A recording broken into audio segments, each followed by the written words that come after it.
the bell icon on the YouTube app and never miss another update. Hello, cashbook की कहानी आगे बढ़ाते हुए हम चलते हैं अब पेटी कैश की तरफ। अब तक हम लोग जितनी बातें किए हैं सब कैशबुक पर बात कर रहे थे। Simple cashbook, double column cashbook with bank column, और अब हम पहुंचे हैं पेटी कैशबुक पर। हम लोग अक्सर सुनते रहते हैं पेटी कैशबुक, पेटी कैशियर। ये होता क्या है पेटी कैशबुक, पेटी कैशियर? आज हम लोग जानेंगे इस चीज को। यह पेटी कैशबुक या पेटी कैशियर की बात सुनते हैं। एक बड़े व्यापार में, बड़े बिजनेस में इस तरह के कैशबुक का इस्तेमाल किया जाता है, और ये कैशबुक ही है, यानी मेन कैशबुक का एक पार्ट है। ये पार्ट इसलिए हम कह सकते हैं कि जितने हमारे व्यापार में छोटे छोटे एक्सपेंडिचर हैं, जितने स्मॉल एक्सपेंसेज हैं, उन सबके लिए हम एक अलग कैशबुक बनाते हैं, एक अलग कैशबुक तैयार करते हैं। इससे फ़ायदा यह है कि जो हमारा मेन कैशियर है उसका टाइम बड़े इम्पोर्टेंट टाइम है, उसको मेन काम में यूज़ करना है।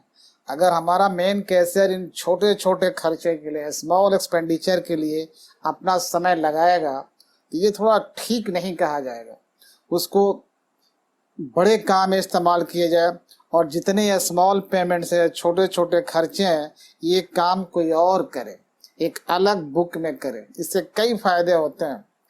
जब पेटी कैश बुक तैयार किया जाता है तो मेन कैशियर एक लमसम अमाउंट, एक एस्टिमेटेड अमाउंट को पता है वीकली या फोर्टनाइटली या मंथली बेसिस पर कितने हमारे खुदरा एक्सपेंस होते हैं। एक एस्टिमेटेड फिगर है, तो जितने हमारे एस्टिमेट हैं वीकली या फोर्टनाइटली, उतना लमसम अमाउंट मेन कैशियर हमारे छोटे कैशियर को या पेटी कैशियर को एक बार पे कर देता है, और वो जो पेमेंट पेटी कैशियर रिसीव करता है उसको लिख लेता है।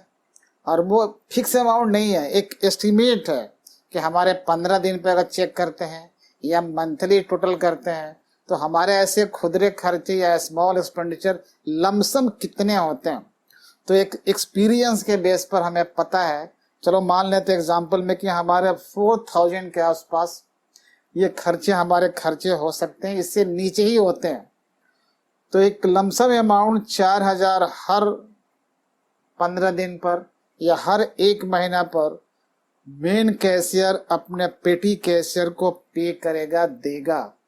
और जो पेटी कैशियर है वो इसी 4000 में या फिक्स अमाउंट में अपने सारे छोटे छोटे खर्चे का पेमेंट तो करता रहेगा, और जैसे ही महीना या 15 दिन या वीकली जो भी सिस्टम हो समाप्त होने पर उन तमाम स्मॉल एक्सपेंडिचर का टोटलिंग करता है।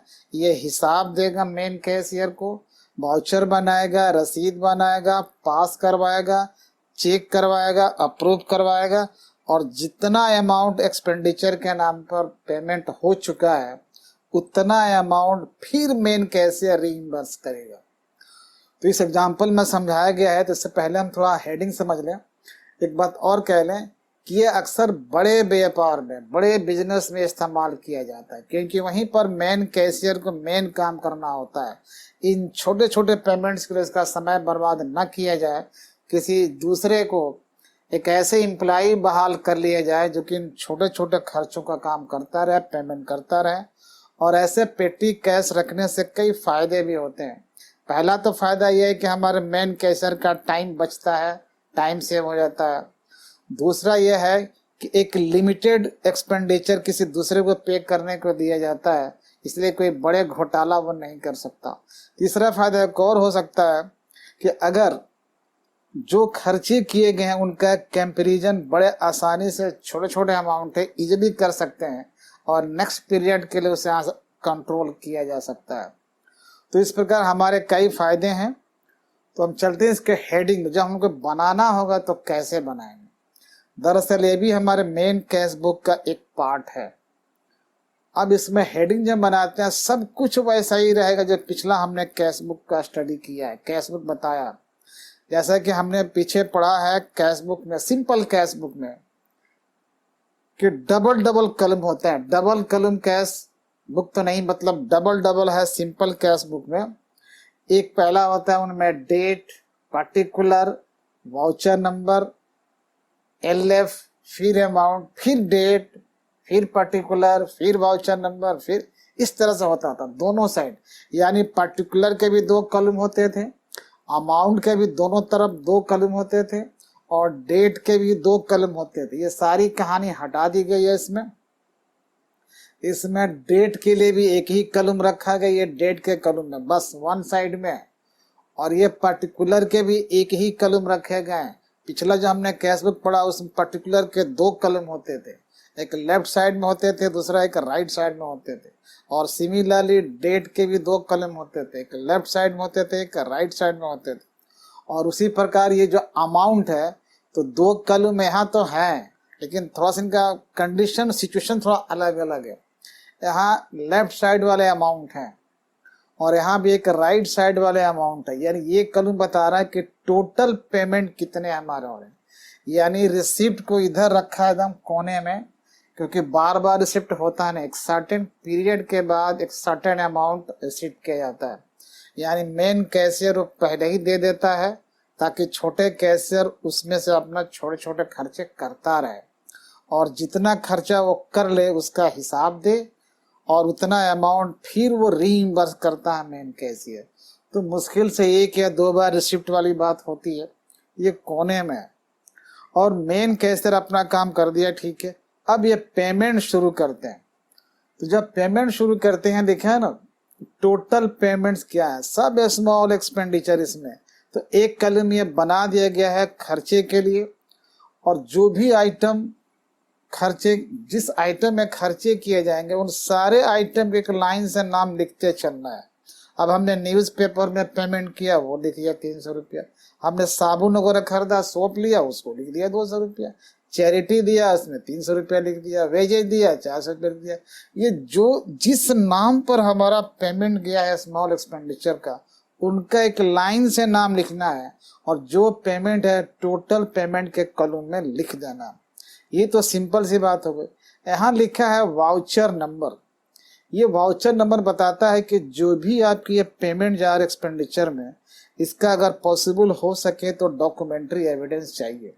अगर डॉक्यूमेंट्री एविडेंस नहीं मिलता है, जाहिर है बहुत छोटे छोटे एक्सपेंडिचर है, तो शायद से कोई रसीद, कोई बिल ना मिल पाए। तो पेटी कैशियर की जिम्मेवारी है कि इन खर्चे के लिए जिसके रसीद नहीं मिले उसके अपने हाथों से वो वाउचर तैयार करे, और उस वाउचर को अपने मेन कैशियर या किसी कॉम्पिटेंट अथॉरिटी से पास करवाए, अप्रूव करवा ले, और वो अपने सेल्फ प्रिपेयर वाउचर को फाइल में रख दे कि जब जांच करने का समय आएगा तो जो भी जांच करता आएगा, जो इसको चेक करेगा, उन वाउचर से इन तमाम एक्सपेंडिचर के मैचिंग को टैली करा के संतुष्ट हो जाएगा। और इसमें वाउचर नंबर लिख देगा अपना, और ये जो लिखा है डेट पता है, इसमें लिखा है CBF। ये शॉर्ट फॉर्म है कैश बुक फोलियो का। ये कैश बुक फोलियो, इसमें नंबर लिखेंगे कि जब ये कैश हमको मिला है, मेन कैशियर से रिसीव किया है, तो आखिर कहीं ना कहीं ये मेन कैश बुक के किसी पेज नंबर पर होगा। यानी मेन कैशियर इस मेन लमसम अमाउंट की एंट्री किया होगा अपने मेन कैश बुक पर। तो हम जानते हैं कैश बुक पर पेज नंबर भी होते हैं, तो किस मेन कैश बुक के किस पेज नंबर पे एंट्री है उसका पेज नंबर इसमें डाला जाएगा, इसलिए वो कैश बुक लिखा हुआ। ये कैश बुक फोलियो है, और ये जितने आइटम है ये कैश बुक में ट्रांसफर अगर है किए गए हैं तो वो कैश बुक का फोलियो उसमें लिखा जाएगा, इसलिए कैश बुक यहाँ फोलियो है यहाँ पर। अब इसमें आगे बढ़ते हैं। ये तो सीधे हमने आइटम का नाम लिखा है, जैसे टैक्सी फेयर है, फाइल्स एंड पेपर है, वेजेज है, चैरिटी है, सोप है, कार्टेज है, पेन एंड पेंसिल है। ये तो हमने आइटम का नाम लिखा और छोटे छोटे अमाउंट है उसको पे कर दिया। अब इसको ग्रुपिंग करना है या एनालिसिस करना है कि किस नेचर की ये पेमेंट है। तो हमारे हर बिजनेस में थोड़ा अलग अलग हो सकता है, ऐसा नहीं कि जो यहाँ पर लिखा गया सारे बिजनेस में सेम होंगे। हर ऑर्गेनाइजेशन के अपने अपने खर्चे के आइटम्स अलग अलग हैं, उसके खर्चे के अपने अपने हेडिंग अलग अलग हैं। तो जो मेन हेडिंग ऐसे हैं जो बार बार एक्सपेंडिचर हो रहे हैं, बार बार उस हेडिंग में लिखने हो रहे हैं, तो ऐसे जो रिपीटेटिव हेडिंग है उनका हम लोग यहाँ तो एक लाइन से बना लेते हैं, प्रिंट करा लेते हैं। प्रिंट कराने के बाद हमको पता है एक्सपीरियंस के आधार पर कि इसी हेडिंग में कोई ना कोई खर्चा बार बार आता रहेगा। तो अब जैसे लिखा गया यहाँ पर वेजेस, तो वेजेस के लिए एक अलग से कॉलम बना रहे जो बार बार वेजेस की बात आएगी। तो जो वेजेस है तो एक बार तो टोटल में लिख दिया पेमेंट, और फिर हमने अलग से हेडिंग बना रखा होगा वेजेस का, उस वेजेस में इसको 600 रुपया डाल दिया। दूसरा है फाइल्स एंड पेपर। हम जानते हैं कि इसका ग्रुप है फाइल्स एंड पेपर का, स्टेशनरी है ये, तो फिर इसको कहाँ लिखेंगे, स्टेशनरी के अंदर लिख दिए। ये बार बार होना है, पेन खरीदते हैं, पेंसिल खरीदते हैं, फाइल खरीदते हैं, लूज शीट खरीदते हैं, चलते रहता है, ऑफिस में ऐसा होता है। तो बार बार पेपर पेन खरीदते रहेंगे, वहाँ नाम लिखेंगे, तो एक बार तो आएगा टोटल में, और दोबारा इसको उसके हेडिंग में डाल देंगे, हमने भेज दिया जिसके हेडिंग है। जैसे टैक्सी फेयर है, ये टैक्सी फेयर हमारे आने के भी हैं, जाने के भी, कहीं आते जाते हैं बिजनेस पर्पज से, तो उसको बार बार आना जाना है, तो ये रिपीटेटिव नेचर का है और छोटे मोटे खर्चे होते रहते इस तरह के, तो उसके लिए अलग से हेडिंग बना, कन्वेंस बना हुआ है। तो इस कन्वेंस में हमने उसको दोबारा फिर डाल दिए से 300 रुपया है। तो एक बार आएगा टोटल पेमेंट्स में, और फिर अलग जो उसका हेडिंग बना रखा है, बाइफरकेट कर रखा है, एनालिसिस किया, उस हेडिंग में डाल दिया। ध्यान रखना है कि जितने हेडिंग हैं हर बिजनेस के अपने अलग अलग हो सकते हैं, उसी हेडिंग को डालते हैं नॉर्मली जो कि रिपीटेटिव नेचर के हैं और स्मॉल एक्सपेंडिचर आते हैं। वेजेज है, अब वेजेज बार बार हमको मजदूरी देने पड़ते हैं, तो वेजेज लिख दिया, पेमेंट इतने किया तो टोटल में आ गया, और अलग से कहीं अगर वेजेस का कॉलम बना हुआ तो उसमें फिर इसको लिख दिया। सिमिलरली चैरिटी है, अक्सर हम लोग दान पुण्य करते रहते हैं, अब इसमें चैरिटी का कहीं हेडिंग नहीं है, तो एक लास्ट हेडिंग बना है मिसलेनियस का, जिसका हेडिंग हमने कहीं ना बनाया हो, नहीं हो हमारे इसमें, तो एक मिसलेनियस में ऐसा है जिसमें कोई भी बिना हेडिंग वाला वो जा सकता है। जैसे सोप, साबुन ले लिया, साबुन हम लोग लेते हैं ऑफिस में हाथ वो धोने के लिए, सैनिटरी को साफ करने के लिए। अब छोटे मोटे साबुन के खर्चे हैं, अब इसमें कोई हेडिंग बना नहीं रखा है साबुन के लिए, तो कहाँ जाना चाहिए, एक बार तो टोटल पेमेंट में आना चाहिए, और फिर जब अलग से हेडिंग नहीं है तो मिसलेनियस में आ गया वो। उसी प्रकार न्यूज़पेपर है, हर रोज की बात ये, हर हफ्ता में पेमेंट करेंगे, 15 दिन में पेमेंट करेंगे, या खूब होगा तो 1 महीने के बाद पेमेंट करते हैं, या रोज पेमेंट करेंगे, और क्या होगा। तो ये बार बार रिपीटेटिव नेचर का है, ये खुदरा खर्चा है, स्मॉल पेमेंट हमारे। एक बार तो टोटल पेमेंट में लिखा कि न्यूज़पेपर के नाम पर इतना पेमेंट है, और फिर उसका हेडिंग देखते हैं कि हमने बना रखा है कि नहीं बना रखा है। अगर न्यूज़पेपर के लिए इसमें हेडिंग नहीं है तो सीधे लेके चले जाएंगे कहाँ पर, मिसलेनियस में लेकर के डाल देंगे। नेक्स्ट हमारा फिर क्या है, ये कार्टेज है। अगर हमारा कार्टेज है, माल लाते हैं, भाड़ा लगता है हमारा, तो एक बार तो कार्टेज के नाम से अमाउंट को हमने डाल दिया टोटल पेमेंट्स कॉलम में, और इसके अलग से कोई हेडिंग बना रखा है, कार्टेज का हेडिंग है, शायद इसमें हेडिंग यहाँ पर है, तो फिर उसको हमने कहाँ डाल दिया, इसमें डाल दिया। सिमिलरली पेन, फिर पेन खरीदा है, पेंसिल खरीदा है, अक्सर आते रहते हैं, ये 300 का पेन लिया, एक बार तो हमने टोटल पेमेंट्स में डाल दिया, और फिर अगर हेडिंग अलग से बना रखा है, एनालिटिकल फॉर्म दिया है, तो किस में आएगा, ये स्टेशनरी में आएगा, फिर उसके सामने हमने इसको नोट कर दिया। इससे अलग अलग भी हेडिंग वाइज भी टोटलिंग दिखाई पड़ेगा, और सारे एक साथ भी दिखाई पड़ेगा, क्योंकि एक साथ टोटल इसलिए जरूरी है ताकि जो मेन कैशियर हमारा है वो देख सके कि 15 दिन में या 1 महीने में टोटल स्मॉल एक्सपेंडिचर कितने हुए हैं, एक फिक्स पीरियड के बाद। ये पीरियड आपके सुविधा के अनुसार हो सकता है, वीकली, फोर्टनाइटली या मंथली। तो इस प्रकार ये सारे खर्चे के नाम आ गए, हमने अलग अलग हेडिंग बना दिया, हर बिजनेस में अलग अलग हेडिंग हो सकते हैं। और ये टोटल जैसे हमारा टाइम पूरा हुआ, यहाँ पर 1 महीना लिया गया, पूरा अप्रैल महीने का है, तो 1 महीने के कंप्लीशन पर देखा कि टोटल एक्सपेंडिचर जो हमारा है वो बनता है 3000। After completion of 1 month total small expenditure is ₹3000। ये पता लग गया कि इस महीने का टोटल हमारे पेटी एक्सपेंसेस कितने हैं, 3000, और कितने अमाउंट फिक्स किया गया था 1 महीना के खर्चा के लिए, अब तो 4000 फिक्स किया गया था। ये मैनेजमेंट ने फिक्स कर रखा है, उसको एक एक्सपीरियंस पर पता है कि लमसम इतना आता है खर्चा, उतना एक बार दे देता है। तो जितना एक्सपेंडिचर हुआ एक महीना में, इसकी सूचना अब मेन कैशियर को जाएगी। मेन कैशियर अपने हिसाब से इस चीज को चेक कर लेगा, जांच कर लेगा, और जैसे वो सेटिस्फाई हो जाएगा कि हाँ भाई सारे उचित हैं, रिजनेबल हैं, सब ओके, तब जितना एक्सपेंडिचर हुआ है उतना दोबारा वो कैश पेटी कैशियर को देगा।